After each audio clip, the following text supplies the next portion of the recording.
কাটি দিয়েছে, তাদের বসার জায়গাটা হয়তো আমরা একদিন প্রোগ্রাম করতে চেয়েছিলাম, কাটি দিয়ে আমাদের প্রোগ্রামকে বানচাল করেছে। করলে করতে পারতাম, এতটুকু আমি বলে যাচ্ছি। চাইলে করতে পারতাম। প্রশাসনকে আমরা কি করি? সম্মান দিই। প্রশাসনের কর্তারা আমাদেরকে একটা অ্যাডভাইস করেছে, দিয়েছে, অ্যাডভাইস দিয়েছে, সেটাকে আমরা সম্মানে রেখেছি। না আমরা করতে পারতাম, যাও তো দেখা যেত। কিন্তু কাটি যখন খোঁচা আমার দিয়েছে, আমাদেরকে একটু খোঁচা দিতে হবে। আমাদেরকে একদিনের প্রোগ্রাম করতে দেয়নি, ওনাদের বসার জায়গাটা আমি তুলে দেখাবো। আজ নয় কাল রেডি আপনারা থাকুন, আপনারা দেখতে পাবেন। আমি আপনাদের কথা দিয়ে যাচ্ছি, সবার দীর্ঘায়ু কামনা করছি, সবাই যেন দেখে ওটা যেতে পারে। যেতে তো একদিন হবেই, কেউ শ্মশানে যাবে, কেউ কবরস্থানে যাবে, যেতে তো হবেই, কিন্তু দেখে যেন যাওয়া যায় এই আমি কামনা করছি। তাই আমি ওই প্রসঙ্গে যাব না, সময় নষ্ট করব না। আমার আওয়াজ 6 লেনে তো মাইক লাগানো আছে, ওনারাও শুনে নিচ্ছে। বলছি প্রস্তুত থাকুন, কোন বড় নেতা আছে ওটা আটকাক আমি দেখব। ফিরহাদ হাকিম আটকাবে? ফিরহাদ হাকিম সাহেব আটকাবে? এমনি উনি অবৈধ ওয়াকফ সম্পত্তি দখল করে রেখেছে, কি করে হজম করবে তার রাস্তা খুঁজছে। তো ক্যামেরায়, কোন ক্যামেরায় বলছি, গতকালকে মিডিয়া প্রশ্ন করেছিল আমাকে, এই ফিরহাদ হাকিম সাহেব হচ্ছে বলে আরেকবার বলেনি। মিডিয়া প্রশ্ন করেছিল ক্যানিং পূর্বের এক নেতাকে নিয়ে। আমি বলেছি ওনার পাশে আর কেউ নেই, ফিরহাদ হাকিম সাহেবকে একবার নিয়ে এসে দেখা। আমি আবারও বলছি, অন্য কোনো কথা বলে তার নাম বলছি না কেন, ফিরহাদ হাকিম সাহেব মুসলমানদের মুখ্যমন্ত্রী শাস্তি যায়। ওনার আব্বা উনি মুসলমানদের মুখ্যমন্ত্রী, দিদিকে এমন ভাবে ঘিরে রেখেছে মুখ্যমন্ত্রীকে, উনি আবার মুসলমানদের মুখ্যমন্ত্রী। তাই ওই মুসলমানদের মুখ্যমন্ত্রী ফিরহাদ হাকিম সাহেবকে একবার ভাঙড়ে নিয়ে এসে প্রোগ্রাম করে দেখাতে বলছি, তাহলে জানবো ওনার পাশে দল আছে। আমি একবার বলছি, একবারে নিয়ে এসেছিল ইমাম মুয়াজ্জিনের প্রোগ্রামে, পার্টির প্রোগ্রামে একবার নিয়ে আসুক। আমার যতটুকু সোর্সের মাধ্যমে আমি খবর পেয়েছি, যতটুকু আমার সোর্স আছে, কেউ আর আসবে না, কেউ আর আমি প্রশ্নই যাব না। আমি একজনকে চাইছি, কাকে? ওয়াকফ চোর ফিরহাদ হাকিমকে চাইছি, একবার আসুক, ভাঙড়ে প্রোগ্রাম করুক। তাও কার প্রোগ্রামে? ক্যানিং পূর্বে এক নেতা, এখন উনি বলছেন অবজারভার, তার উপরে নেতা বলছে অবজারভার নাই, এই নিয়ে বিতর্ক। আমি ওই প্রসঙ্গে যে সময় আমি নষ্ট করব না। বন্ধুগণ, আমাদেরকে মানসিক প্রস্তুতি নিতে হবে। মানসিক প্রস্তুতিটা এটাই যে এই গতানুগতিক সিস্টেম চলছে, এটা বন্ধ করতে হবে। আমি আসবার সময় মাঠে নেমেছিলাম, কৃষক ভাইকে জিজ্ঞাসা করছিলাম, 1 কিলো রক্তদান শিবির আটকানোর অপচেষ্টা করবেন না, সামান্য অসুবিধা হচ্ছে। তবে এতটুকু বলতে চাই, যখন খোঁচা দিয়েছেন তাহলে আমাদেরকে একটু ভাবতে হবে। খোঁচা যখন দিয়েছেন, পেনের কলম একটু চালাতে হবে, একটু খোঁজ নেবেন।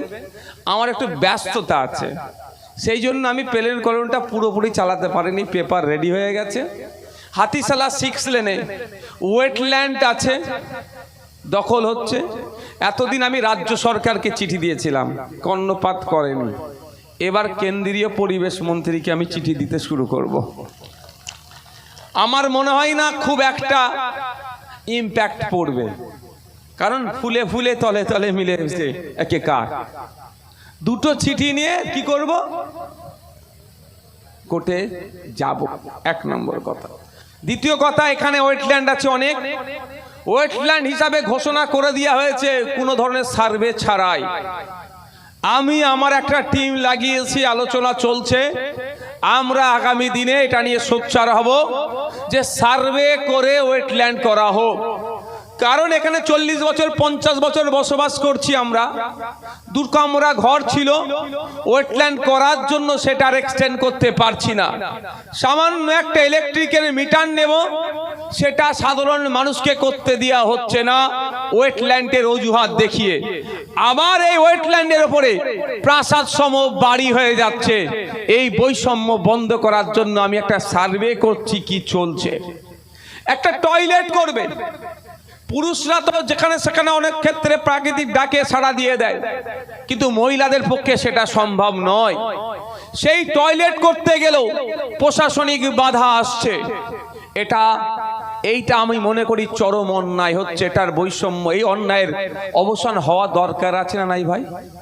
একটু হাত তুলে আমাকে জানান, দরকার আছে তো? সেই জন্য আমাদের একটু সার্ভে চলছে। আমরা প্রয়োজনে চিঠি করবো ওয়েটল্যান্ড দপ্তরকে, সার্ভে করা হোক, যেগুলো জলাজমি ওয়েটল্যান্ড সেইগুলোকে ওয়েটল্যান্ড হিসাবে ট্রিট করা হোক, কিন্তু বসত বাড়ি বাস্তু জমি সেইগুলো কি করে ওয়েটল্যান্ড হতে পারে? আর সেগুলো ওয়েটল্যান্ড হয়, আইন সবার জন্য হবে, গরিবের জন্য এক আইন, শাসকের জন্য আলাদা আইন, বিরোধীদের জন্য আলাদা আইন, যার বলনে অলা নেই তার জন্য এক আইন, এ মেনে নেওয়া যাবে না। তাই বন্ধুগণ, এই সমীক্ষা চালাচ্ছি, পেনের খোঁচা যখন দিয়েছো আমি একটু আজকে প্রকাশ করছি। আর একটা বলে যাই, হাতিশালা 6 লেনে হিটকোর সম্পত্তি অবৈধভাবে দখল করে একাধিক পার্টি অফিস তৈরি করা হয়েছে। আজকে বার্তা দিয়ে যাচ্ছি, আজকে তো বার্তা দিতে চাই, প্রস্তুত থাকুন, ওই পার্টি অফিসগুলোকে হয় হিটকো ভাঙবে, নালে আইনের মাধ্যমে নওশাদ সিদ্দিকী ভাঙাবে। খোঁচা আপনি দিয়েছেন, সহ্য করতে হবে। বলে ইট ছুড়লে পাটকেল খেতে হয়, আমি ইটের জবাব পাটকেলে দিতে পারবো না, আমি ইটের জবাব ভাই পেনে দেবো। আমি মারপিট দাঙ্গা হারাম মানে হানাহানি এতে আমি নেই। অবৈধভাবে ইললিগালি এনক্রোচ করে রেখেছে। হিটকো সম্পত্তি মানে কার সম্পত্তি? সরকারের সম্পত্তি। সরকারের সম্পত্তি মানে আপনার আমার সম্পত্তি, জনগণের সম্পত্তি। তো আপনার আমার সম্পত্তি তথা সরকারের সম্পত্তি অবৈধভাবে দখল করে রাখবে। আমি হিটকো চেয়ারম্যান, হিটকোর এমডি স্যারকে চিঠি করব, সব রেডি হয়ে আছে ভাই।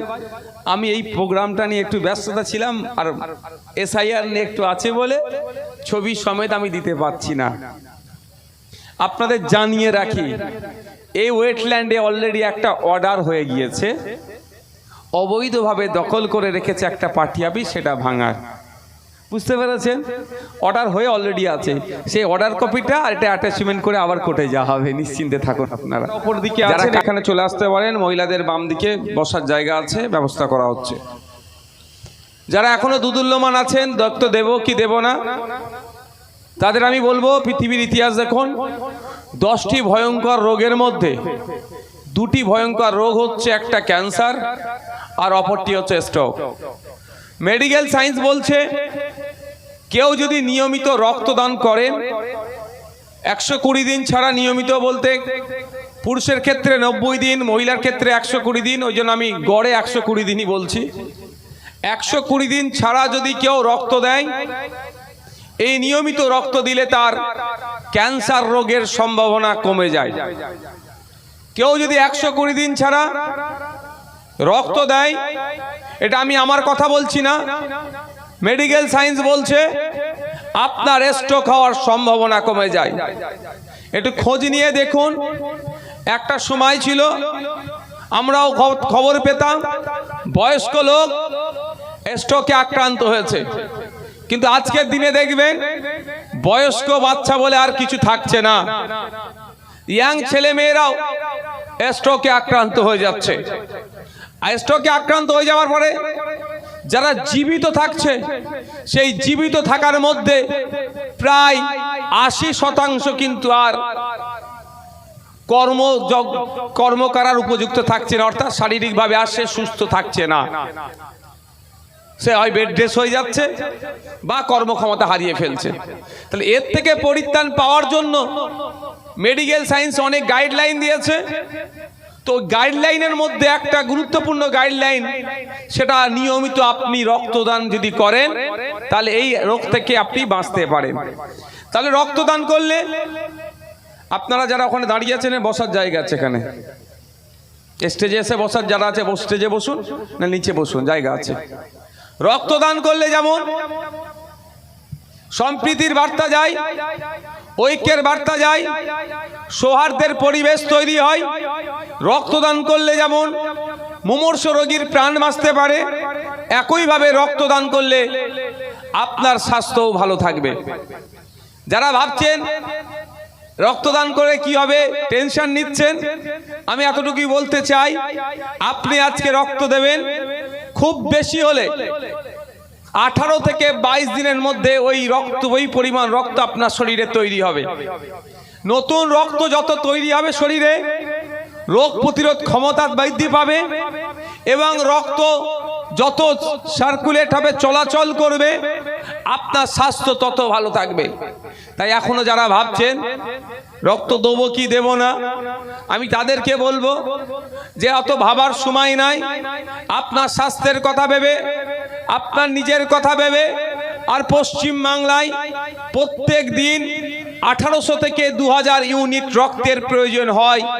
আমার আপনার বাড়ির মানুষের এই রক্তের দরকার হয়, কিন্তু ব্লাড ব্যাংকগুলোতে খোঁজ নিয়ে দেখুন শূন্যতা ব্লাড ব্যাংক, অর্থাৎ ওখানে ব্লাডের ক্রাইসিস হচ্ছে। তাহলে আমরা দায়িত্বশীল নাগরিক, সেই দায়িত্বশীলতার পরিচয় দিয়ে আমাদের উচিত হবে আমরা এগিয়ে আসবো। পশ্চিম বাংলায় যে 1800 থেকে 2000 ইউনিট রক্তের, বাইরের মাইকটা চালিয়েছো, বাইরের মাইকটা চালিয়ে দাও। 12:55 মাইকটা বন্ধ করে দেবে, 5 মিনিট আগে মাইকটা, বাইরের মাইক বন্ধ করে দেবে। যে শূন্যতা কাজ বিরাজ করছে ব্লাড ব্যাংকগুলোতে, সেই শূন্যতা কাটানোর দায়িত্ব আপনাকে আমাকে নিতে হবে। আপনাকে আমাকে দায়িত্বশীল নাগরিকের পরিচয় দিতে হবে। কিন্তু এটা দায়িত্ব সরকারের। সরকার নামক সার্কাস এটা ফুলফিল করতে পারছে না, ফলে ব্ল্যাকে রক্ত কিনতে হচ্ছে। কিন্তু এই রক্ত কেনা বেচা সম্পূর্ণ আইন বহির্ভূত। তারপরেও এই কারবার চলছে। সরকারে এটা পদক্ষেপ করা দরকার, কিন্তু সে সঠিক পদক্ষেপ নিতে পারছে না। আপনারা জানেন যে আপনার রক্ত কলকারখানায় তৈরি হয় না, পুকুরে মাছ চাষের মতো চাষ হয় না, বা সবজি চাষের মতো জমিতে চাষ হয় না। মানব শরীর থেকে মানব শরীরেই ট্রান্সফার হয়। আপনাদের বলবো, সরকার ব্যর্থ হলে সাধারণ মানুষ ক্ষতিগ্রস্ত হচ্ছে বলে আপনি আমি ঘরে চুপ করে বসে থাকলে হবে না। আপনাকে আমাকে এগিয়ে আসতে হবে, আপনাকে আমাকে দায়িত্ব নিতে হবে, আপনাকে আমাকেই এই রক্তের ক্রাইসিস পূরণ করতে হবে। তাই আজকে ইন্ডিয়ান সেকুলার ফ্রন্ট বেউতা 2 নম্বর অঞ্চল কমিটির উদ্যোগে যে রক্তদান শিবির হচ্ছে, আমি অনুরোধ করব আসুন আপনারা রক্ত দিন। আর 120 দিন পরে আবার আপনাদের সামনে যে ব্লাড ব্যাংকগুলো বা যে সংস্থা রক্তদান শিবির করবে, আপনারা সেখানে গিয়ে দেবেন। এই রক্তদান শিবির নিয়ে অনেক বিতর্ক, অনেক মতপার্থক্য, অনেক ডিস্টার্বও করা হচ্ছে। আমি এই মঞ্চ থেকে সেই বিষয়ে বলে সময় নষ্ট করতে চাই না। শুধু আমি একটু বার্তা দিতে চাই এই মঞ্চ থেকে যে ইন্ডিয়ান সেকুলার ফ্রন্টের লক্ষ্য, উদ্দেশ্য, আদর্শ অন্যান্য রাজনৈতিক দলের থেকে ভিন্ন। সেই জন্য গর্ব করে আমরা বলি যে আমরা নতুন রাজনৈতিক দলের সূচনা করেছি। আমাদের আদর্শ অন্য করে কামে খাওয়া তোলাবাজ নেতাদের দলের আদর্শের সাথে কোনোদিন ম্যাচ খাবে না। কারণ আমরা জোর গলায় বলি, আজকে আমরা রক্ত দিচ্ছি, 120 দিন পরে যদি কোনো জায়গাতে অন্য কোনো রাজনৈতিক দলের ক্যাম্প চলে, সেখানে নির্দ্বিধায় গিয়ে আমাদের নেতৃত্বদের বলি আপনারা রক্ত দেবেন। কারণ আমার যখন রক্তের প্রয়োজন হয়, আমি ব্লাড ব্যাংকে গিয়ে বলি না যে আমি হার্ডকোর আইএসএফ, আমাকে আইএসএফ এর রক্ত দেওয়া হোক। বরঞ্চ আমি যখন রক্তের প্রয়োজন হয়, আমি ব্লাড ব্যাংকে গিয়ে বলি আমার অমুক গ্রুপের রক্ত দাও, ও পজিটিভ বা ও নেগেটিভ, যে গ্রুপের প্রয়োজন হয় তার ডিমান্ড করি। যখন আমি ব্লাড ব্যাংকে গিয়ে আমার রক্তের প্রয়োজন হলে, আমার পরিবারের রক্তের প্রয়োজন হলে, আমরা রক্তের ধর্ম, বর্ণ, জাত, রাজনৈতিক পরিচয় দেখি না। ঠিক তাহলে আমরা আমাদের সামনে যে রক্তদান শিবিরগুলো হবে, তারও আমরা ধর্মীয় পরিচয়, সামাজিক পরিচয়, রাজনৈতিক পরিচয় দেখব না। আমি দায়িত্বহীন ভাষায় এতটুকুই বলতে চাই, আজকে এই রক্তদান শিবিরকেও ভুলণ্ডিত করার জন্য যারা অনেক উঠে পড়ে লেগেছেন, তাদের কাছে বার্তা, যদি আপনার পরিবারের কারো রক্তের প্রয়োজন হয়, নির্দ্বিধায় আমাদের অঞ্চল নেতৃত্বদের সাথে যোগাযোগ করবেন। আপনার পরিচয় গোপন রেখে আপনাদের রক্তের ব্যবস্থা আমরা করে দেব। সাথে সাথে এই বার্তাও দিতে চাই, 120 দিন পরে আপনারা একটা রক্তদান শিবির করুন। ওখানে যদি ডোনারের অসুবিধা হয়, নির্দ্বিধায় দ্বার্থহীন ভাষায় আমি আপনাদের আবারও বার্তা দিতে চাই, আপনি আমাদের নেতৃত্বদের সাথে যোগাযোগ করবেন। আমাদের নেতৃত্বরা আমার নির্দেশ থাকলো তারা গিয়ে আপনাদের ডোনারের সংখ্যা বাড়িয়ে দেবে, যাতে রক্তদান শিবির সাফল্যের উচ্চ শিখরে পৌঁছায়। তার ব্যবস্থা আইএসএফ আর শাসক দলকে প্রয়োজনে করে দেবে।